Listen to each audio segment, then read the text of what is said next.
قوموں کی تاریخ میں بعض وقت ایسے آتے ہیں کہ جب ان کو فیصلہ کرنا پڑتا ہے اٹ از ناؤ اور نیور. جب قوم کے نوجوانوں کو اپنی منزل آسمانوں میں نظر آتی ہے، جب قوم کے نوجوان اپنی تقدیروں کا فیصلہ خود کرنا جانتے اور چاہتے ہیں، اور اللہ کے رسول صلی اللہ علیہ وآلہ وسلم کی تائید ان کو حاصل ہوتی ہے.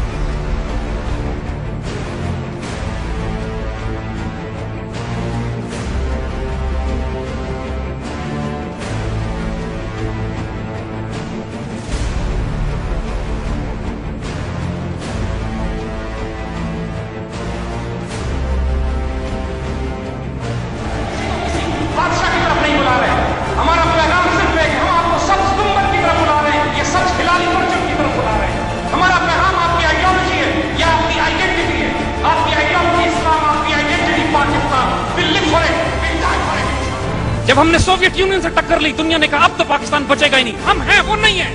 1981 میں اسرائیلیوں نے عراق کا ایٹمی ری ایکٹر تباہ کیا، 84 میں یہ پاکستان کا ایٹمی ری ایکٹر تباہ کرنے کے لیے آئے. اس وقت ہمارے پاس F-16 تھے، لیکن F-16 کی ہماری اتنی رینج نہیں تھی کہ ہم اسرائیل پہ جوابی کارروائی کرتے اور واپس آتے.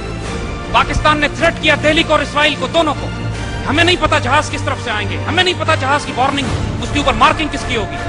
ہم ایک بات جانتے ہیں، اگر کہوٹا پہ بامبنگ ہوئی تو اس کے بعد دہلی اور تل ابیب کو ہم فلیٹ کر کے رکھ دیں گے. پاکستان ایئر فورس کے پائلٹ سے پوچھا گیا کہ ون وے مشن ہے، ون وے مشن ہے، صرف اسرائیل پہ آپ بامبنگ کے لیے جا سکتے ہیں، واپس نہیں آ سکتے. کون والنٹیئر کرے گا؟ Would you believe it? Entire F-16 squadron had raised their hand. They were volunteering for this. مسلمان فوج اور مجاہدین کے مرکز بننے والا اور آنے والے وقتوں میں یونائٹڈ اسٹیٹس آف اسلام، امت مسلمہ کی قیادت کرنے والا مرکز. یہ نصیب، یہ خوشخبری اللہ نے آپ کے نصیب میں لکھی ہے، اس کو ضائع نہیں کرنا.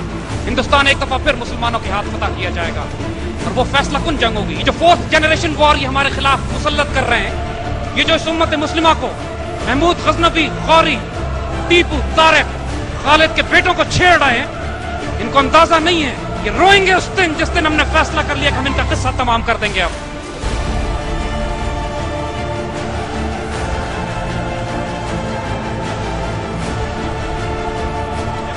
پروگرام اپنا شروع کیا، ہنری کسنجر لاہور میں آ کے تھریٹ کرتا ہے we'll make a horrible example out of you.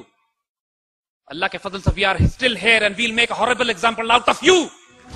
14 اگست کو جس دن یہ ملک وجود میں آ رہا تھا، اس دن اللہ تعالیٰ نے بھی کوئی ایسی تاریخ مرتب کی تھی، ایسی تقدیر لکھی تھی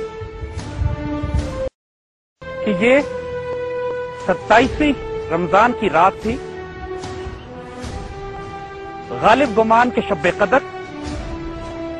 اور جس طرح اللہ فرماتا ہے کہ تم شب قدر کو کیا جانو کہ یہ وہ وقت ہے جب ملائکہ نزول فرماتے ہیں اللہ کے تمام اذن کے ساتھ، تو یہ اللہ کا اذن اس دن مکمل ہو رہا تھا کہ ایک وطن نے، ایک ملک نے وجود میں آنا تھا کہ جو 1400 سال کی مسلمانوں کی تاریخ کی امین تھا. اس رات جس وقت یہ ملک وجود میں آ رہا تھا، رات کے 12:01 پر جس وقت ریڈیو سے پہلی دفعہ یہ آواز گونجتی ہے بسم اللہ الرحمن الرحیم، مبارک ہو پاکستان وجود میں آ گیا، اس وقت لاکھوں مسلمان اس کو سننے سے پہلے کٹ چکے تھے.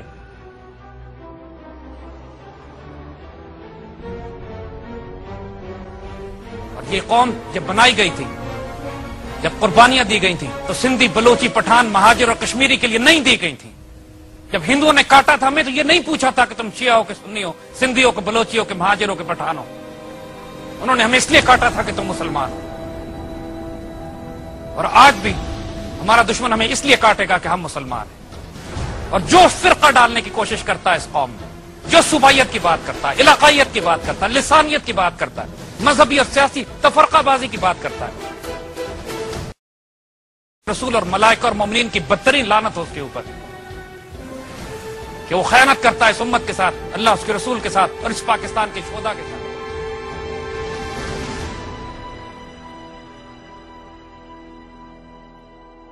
کریں گے اہل نظر تازہ بستیاں آباد.